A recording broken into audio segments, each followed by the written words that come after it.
3장 16절 17절 말씀입니다. 우리 함께 암송하겠습니다.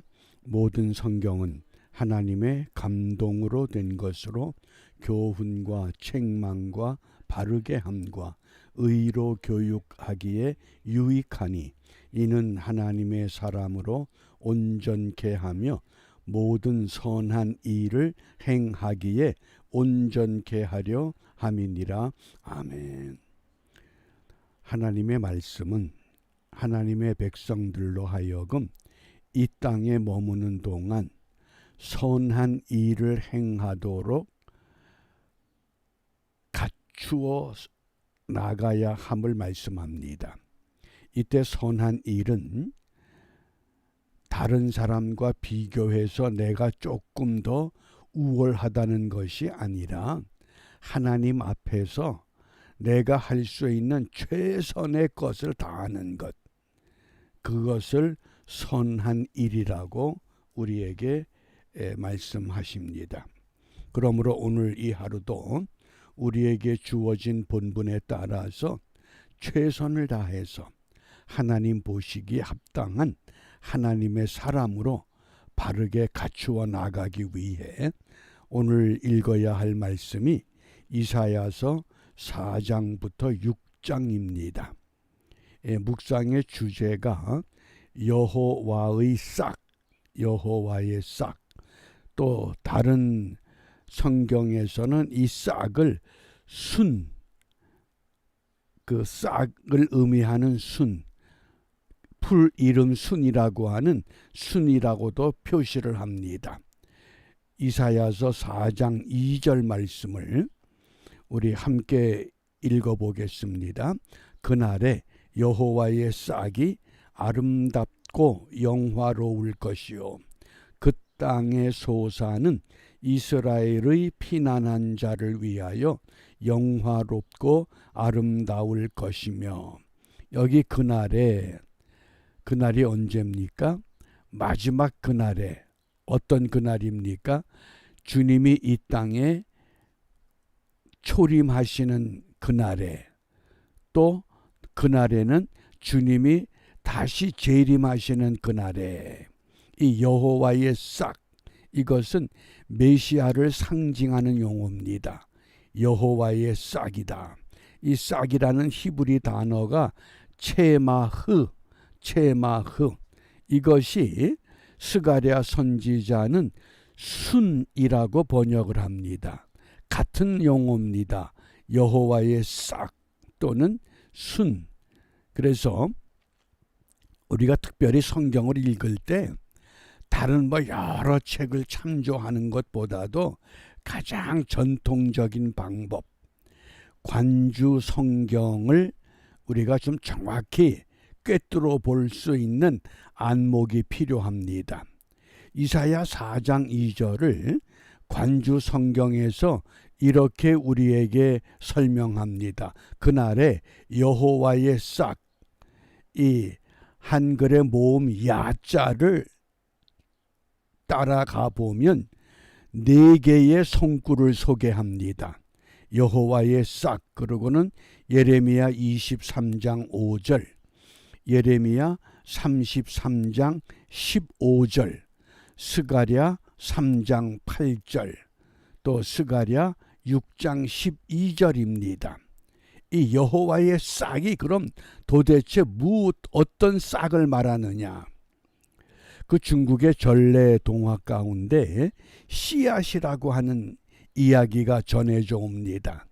그 씨앗이라고 하는 그 이야기가 영미 문학으로 전래되면서 한때는 빈화분, 또 한때는 왕과 씨앗이라고 하는 동화로 사람들에게 읽혀집니다. 그 씨앗의 이야기가 간단합니다. 중국의 어느 왕이 후계자가 없습니다. 이 왕위를 누구에겐가 물려주어야 하는데 어떤 사람에게 이 왕의 자리를 물려줄 수 있을까 고민하다가 결론을 내렸습니다. 모든 왕이 되고픈 젊은이들에게 궁궐로 모이라고 합니다. 그리고는 왕이 그 젊은이들에게 하나씩 씨앗을 나눠줍니다. 이 씨앗을 잘 가꾸어서 1년 후에 다시 이 자리에서 만나자 가장 아름다운 꽃을 피운 사람에게 왕위를 물려주겠노라. 그러니까 젊은이들이 부푼 꿈을 안고 각자 집에 돌아가서 씨앗을 심고 정성껏 가꿉니다. 얼마 후에 집집마다 씨앗이 싹이 났다고 전부 좋아합니다. 그런데 핑이라고 하는 젊은이 아무리 정성을 들여도 싹이 나질 않습니다. 드디어 1년이 다 돼서 왕이 궁궐로 들어오라는 명령을 내립니다. 이 핑이라고 하는 젊은이가 자기는 싹이 난 게 없으니까 궁궐에 가기를 주저합니다. 그러자 그 부인이 주저하지 말고 있는 그대로 가십시오. 그러니까 이제 마지못해서 빈 화분을 들고 궁궐에 갔습니다. 모여든 모든 사람들이 화려한 옷에 아름다운 꽃을 핀 화분을 들고 섰습니다. 그런데 이 핑이라고 하는 젊은이 한 구퉁이에서 고개를 푹 떨구고, 얼마나 창피합니까? 아무것도 없는데, 빈 화분인데. 왕이 많은 젊은이들을 둘러보더니 참 실망했습니다. 이 나라의 장래가 어둡구나. 이 젊은이들이 솔직하지 못하구나, 정직하지 못하구나. 그리고는 그 한 구석에 부끄러워하는 핑이라고 하는 젊은이를 지목하면서 왕의 후계자는 이 사람이 이어받아야 된다. 그러면서 한 가지를 이야기합니다. 내가 여러분들에게 나누어 준 씨앗은 끓는 물에 삶은 씨앗인데 그 씨가 어떻게 싹이 나느냐? 여호와의 싹이 왜 필요합니까? 하나님이 하나님의 백성들을 특별히 성별해서 아브라함 때부터 시작해서 애굽에 노예된 백성들을 하나님은 놀라운 방법으로 약속의 땅으로 인도하셨습니다. 그럼에도 불구하고 우리에게 왕을 주시오, 왕을 주시오. 그러면서 하나님을 거부합니다. 그런 백성들입니다. 그러니 이런 백성들에게 하나님의 거룩한 뜻을 어떻게 이루어내느냐? 여호와의 싹이 나와야 된다. 뭡니까? 메시아가 이 땅에 도래하지 않으면 이 거룩하지 못한 백성, 정직하지 못한 백성, 하나님 나라에 들어올 방법이 없다고 하는 것을 예언한 말씀입니다. 그러므로 오늘 이 여호와의 싹의 관주 네 구절을 우리가 함께 살펴보겠습니다. 첫 번째, 예레미야 23장 5절입니다.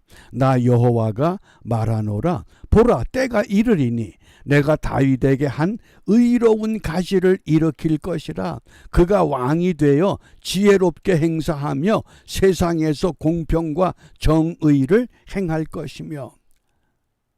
여호와의 싹은 다윗에게서, 다윗의 혈통에서 의로운 가지로 등장하게 될 것을 예언합니다. 이 의로운 가지가 지혜롭게 행사하고 공평과 정의를 행할 것이라고 선포하셨습니다. 또 예레미야 33장 15절입니다. 그날 그때에 내가 다윗에게 한 의로운 가지가 나게 하리니 그가 이 땅에 공평과 정의를 실행할 것이라. 한 의로운 가지가 나타나야 된다. 그래야만 공평과 정의를 실행할 수 있는 지혜자가 될 수 있다고 하는 것, 선지자 예레미야를 통해서 여호와의 싹의 의미를 분명히 말씀하고 있습니다. 그 다음에 세 번째, 스가랴 3장 8절입니다. 대제사장 여호수아야, 너와 내 앞에 앉은 내 동료들은 누굽니까? 대제사장을 비롯한 모든 제사장들. 너희들은 내 말을 들을 것이니라. 이들은 예표의 사람이다. 누가 예표의 사람입니까? 대제사장과 제사장들은 장차 이 땅에 제사장으로 오실 메시아를 예표하는 사람들인데, 그들이 여호와의 싹이 아니라 내가 내 종 순을 나게 하리라. 뭡니까? 하나님의 종, 하나님의 아들. 이때 종은 뭡니까? 아버지의 구속의 계획을 100% 완전히 이루어내는 종. 그 종이 순이라고 하는 이름으로 등장하게 된다. 그때 싹이라고 하는 단어, 순이라고 하는 단어, 그게 히브리 말로 체마흐 같은 단어입니다. 여호와의 싹, 또 순, 또 계속해서 스가랴 6장 12절입니다. 고하여 이르기를 만군의 여호와께서 말씀하시되 보라, 순이라 이름하는 사람. 순, 이게 싹이라고 하는 뜻이요. 순이라 이름하는 사람이 자기 고대에서 돌아나서 여호와의 전을 건축하리라. 이 말씀은 장차 순이 이 땅에, 여호와의 싹이 이 땅에 임하셔서 십자가에 못 박혀 죽으실 것이고 3일 만에 부활하시며 하나님의 교회를, 하나님의 나라를 완전히 이루어내실 것이다. 그래서 여호와의 전을 건축하게 될 것이다. 이해가 되십니까? 여호와의 싹은 순이라고 하는 이름으로 등장하게 될 것을 말씀하셨습니다. 그러므로 우리가 이 중국의 전래 동화처럼 씨앗이라고 하는 이 이야기, 정말 정직하지 않으면 안 되는 우리의 삶을 강조하고 있습니다. 그런데 어떻습니까? 지금 우리 역사의 현장에 보면 이건 정직이 아니라 부정직하고 부당한 일을 자연스럽게 행하고 있는 이런 때입니다. 그런데 그 가운데에 세계에서 가장 큰 교회가 있고 가장 많은 성도가 있다고 자랑합니다. 과연 이게 자랑할 만한 자랑거리가 되겠느냐? 우리가 주님 앞에 다시 한번 오늘의 이 말씀을 묵상하면서 그럼 무엇을 기도해야 되느냐? 갈라디아서 6장 7절 하반절에 사람이 무엇으로 심든지 그대로 거두리라. 그 많은 교회, 그 큰 교회가 무엇을 심었느냐? 정직을 심지 못하고 진실을 심지 못하고 거짓을 심었다는 겁니다. 그러므로 오늘 이 아침에 정말 말씀대로 믿고 따라가게 하옵소서. 모든 교회, 모든 성도들이 하나님의 말씀대로만 믿고 말씀대로 따라가되 의로운 가지를 선택할 수 있는 믿음과 지혜가 필요합니다.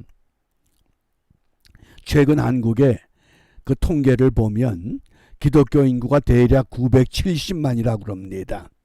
970만이 의로운 가지를 선택하는 믿음과 지혜가 있었다고 하면 이런 비참한 역사의 현장을 우리가 경험할 수 있겠는가? 하나님의 징계의 채찍이 지금 높이 들렸습니다. 이 채찍을 맞고 돌아설 것이 아니라 이 채찍이 떨어지기 전에 말씀대로 믿고 따라가게 하옵소서. 의로운 가지를 선택하는 믿음과 지혜를, 더 나아가서 진리를 깨닫고 실천하는 믿음을 우리가 함께 기도하면서 다시 한번 우리 자유대한민국의 하나님의 공의가 실현되는 그날을 갈망하며 우리의 본분 바르게 감당하는 은혜의 하루가 되시기를 바랍니다. 기도하겠습니다. 역사의 주인 되시는 아버지 하나님, 거룩한 백성들이 하나님의 거룩을 포기하고 세속화되었을 때에 여호와의 싹 순을 통하여 하나님의 의를 회복시켜 주셨던 것처럼 오늘날도 이 땅의 모든 교회와 성도들을 통해 다시 한번 하나님의 거룩을 회복할 수 있도록 말씀대로 믿고 따라가게 하시며 의로운 가지를 선택할 수 있는 믿음과 지혜를 주시고 진리를 깨닫고 실천하는 기쁨에 도취하는 은총의 삶이 이 땅에서 펼쳐질 수 있도록 역사하여 주시옵소서. 예수님 이름으로 기도합니다. 아멘.